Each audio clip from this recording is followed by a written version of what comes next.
thing about these DIY projects is that they are do it yourself, not do it myself. So feel free to change anything I do in this tutorial to something that you prefer that matches your style better. If you've watched cake decorating videos before, you know there are a lot of different ways that you can pipe a cake. My preferred method is to do a row of shell border across the bottom and a second row across the top. You can always do 2 rows across the top, 1 row across the top, and 1 row down the side. You can do only bottom row, only top row. Again, it's your cake. You can decorate however you like. For this tutorial, I'm going to do my preferred method, which is 1 row across the bottom and 1 row across the top. We're going to start on the bottom so that we can make sure that we're doing everything correctly before doing the pretty part on the top. So from here, feel free to move your paper however you want to keep the most control over your project, as well as moving the top. However, you do not want to move like this once you are done decorating the bottom of your cake. This paint will be adhering to the paper and your little heart box, but the paper will peel off. So from here, I'm going to push a little bit and bring it down. And we're basically going to do that over and over and over, but you don't have to separate it every time. So we'll go squeeze the paint and drop it down. Squeeze the paint and drop it down. We're squeezing with our palm and making sure the paint gets all the way up against the box so that it will stay.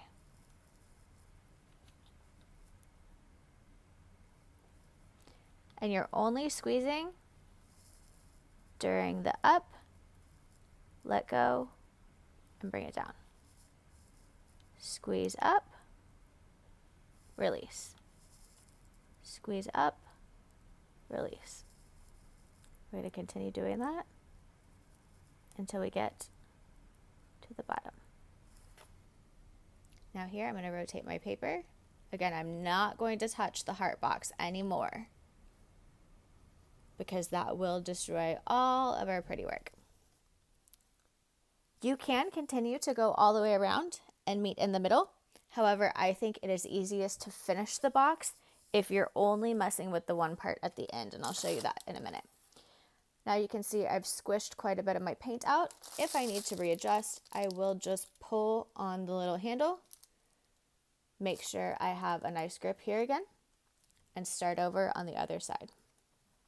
Starting in the middle, going to squeeze and release.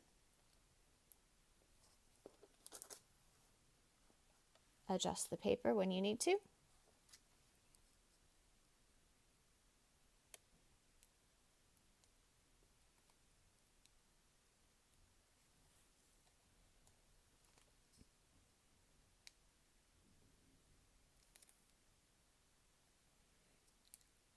And don't forget, while you're watching tutorials on the internet, most of them are probably sped up.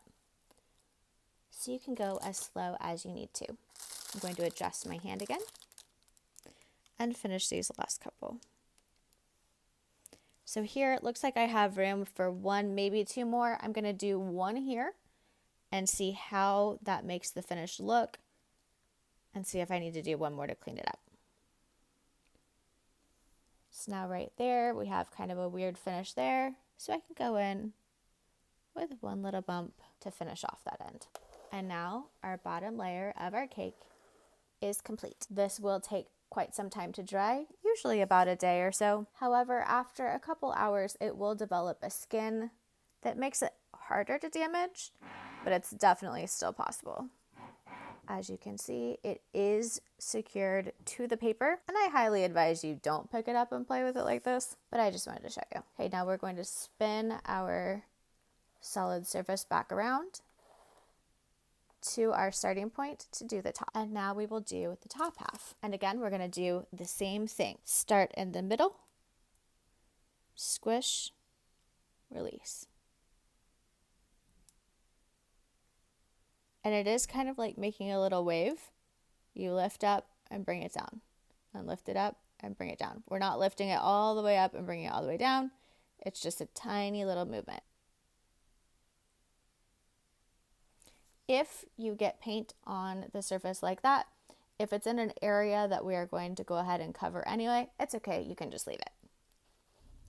The most important thing is once you get your little shell border going, you do not want to touch it or hit it or impact it in any sort of way. It is very, very difficult to fix a mistake without removing everything. If absolutely needed, you could take a palette knife or a clean spatula and scoop up one shell or even the whole thing, just being very careful to scoop out and not across your clean surface. But the best thing would be just to go slow and steady and take breaks if you need to.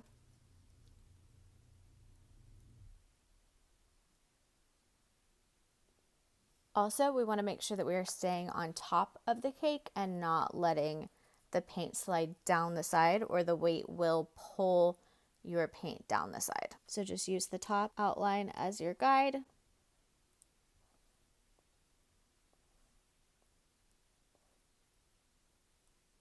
And again, I'm doing the same thing here where I am ending in the front middle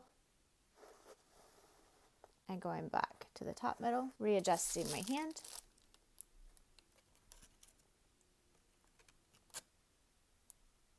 And starting over on the other side.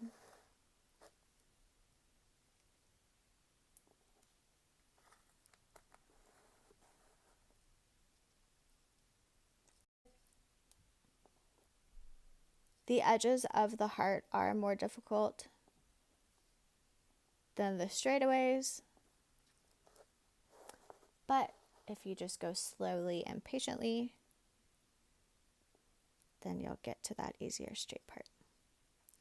So here I'm going to fit one more here, and we have that weird little join there, so we're going to do the same thing we did at the bottom and go in with one small little dollop to finish it off. Now at this point you do have quite a bit of paint left. I recommend taking your container that it originally came in and just squishing the rest of your paint back in and securing it for next time. And now you can do another project. You can basically turn anything into a little cake. I love using picture frames. You could do Christmas ornaments. Really anything you would like to pipe on that paint will stick to. So here I am just squishing everything out of my piping tip. It will also make it easier to clean this way. From here, pull this out, secure your lid, remove the top ring, remove your piping tip. If you would like to scoop the rest of that paint out and put it back in your jar, you can do that. Just make sure you wash it really well, because this already will have started to dry, and you just want to make sure that the piping tip doesn't get clogged for next time. To get this part out, you can either cut down the plastic, squish it all the way through, or I just prefer to scoot it down this way.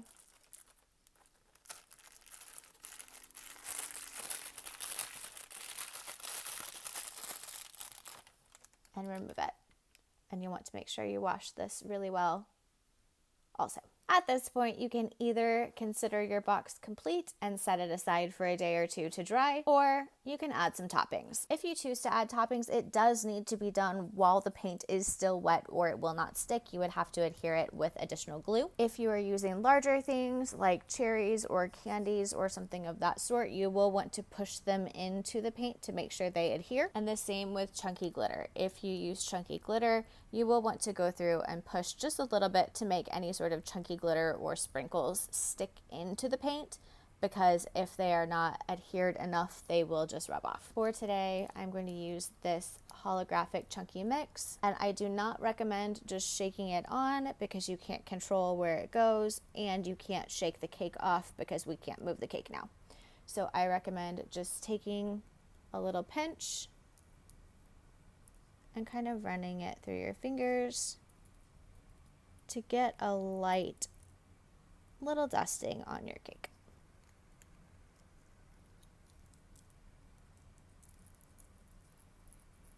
If you are using a fine glitter, it will adhere a lot better than a chunky glitter, so you do not need to use as much.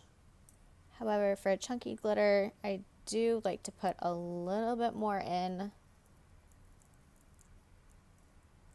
because you want to make sure you get a good amount of glitter on there when it dries and brushes off a little bit.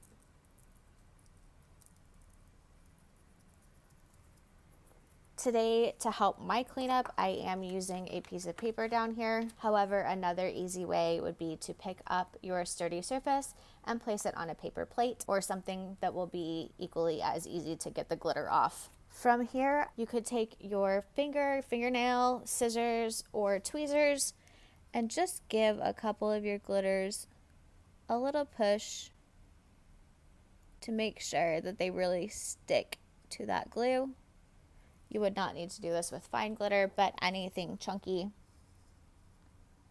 that you really want to stay, you just give it a little bit of a better chance.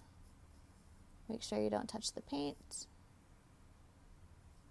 or squish anything too much. And there we have it. Now we are going to set the cake aside for a day or two to dry. Here we are 24 hours later with our dry heart cake. At this point, you are able to touch any of the paint. It may still have a little bit of give or flexibility to it. That is okay. It will not dry concrete hard. But because of that, I recommend not putting anything directly on top that could squish that paint down, especially in a humid area where that paint could then become a little tacky and stick again. Otherwise, it is perfectly ready for wrapping or display. But first, let's remove the parchment paper and get the rest of the glitter off. I'm going to go ahead and remove the top. We're going to flip this on over. You can see here, and you can actually feel that that paint is not fully dry in the middle. The outside dries faster than the inside. So as we peel this up, you may see some wet paint, and that is totally okay. What I recommend is peeling this off very, very carefully.